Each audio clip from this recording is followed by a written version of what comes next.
मी आता जर्मनीच्या एका सुपर मार्केटला आलेली होती. तिथली मला तुम्हाला एक सिस्टीम दाखवायची होती. ती म्हणजे अशा ट्रॉलीची. तर मग आता ही जी ट्रॉली आहे ती इथे लॉक केलेली आहे. तर आपल्याला दिसतंय हे उघडत नाहीये. तर ही ट्रॉली उघडायची कशी? याच्यासाठी यांनी सिस्टीम दिलेली आहे की आपल्याला 50 सेंट, 1 युरो किंवा 2 युरो इथं ह्या जो दिसतंय इथे टाकावा लागेल आणि तेव्हा हे ऑटोमॅटिक अनलॉक होईल. आता माझ्याकडे हा जो कॉइन आहे 50 सेंटचा कॉइन आहे जो मी आता इथे टाकणार आहे. तर जेव्हा मी हा कॉइन इथे टाकेल तेव्हा हे ऑटोमॅटिक उघडेल आणि मी ट्रॉली काढून आता हे असं कशासाठी असतं? आता हा जो कॉइन टाकलेला आहे हा मला परत मिळेल जेव्हा मी ही जी ट्रॉली आहे ती इथे परत लॉक करेल. ती याच्यासाठी असतं की लोकांनी सगळ्यांनी शिस्तीत ह्या ज्या ट्रॉल्या आहेत ती इथे ठेवाव्यात असं व्यवस्थित.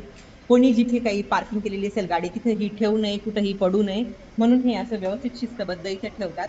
आणि आता मी हे जे आहे परत तुम्हाला लॉक करून दाखवते आणि जेव्हा मी हे लॉक करेल तेव्हा माझा हा कॉइन मला परत मिळेल. तर मला आवडतं की छान आहे ही सिस्टीम असं ऍटलीस्ट आपले पैसे परत भेटावे म्हणून लोक हे जे ट्रॉल्या आहेत हे शिस्तबद्ध इथे परत येऊन ठेवतात.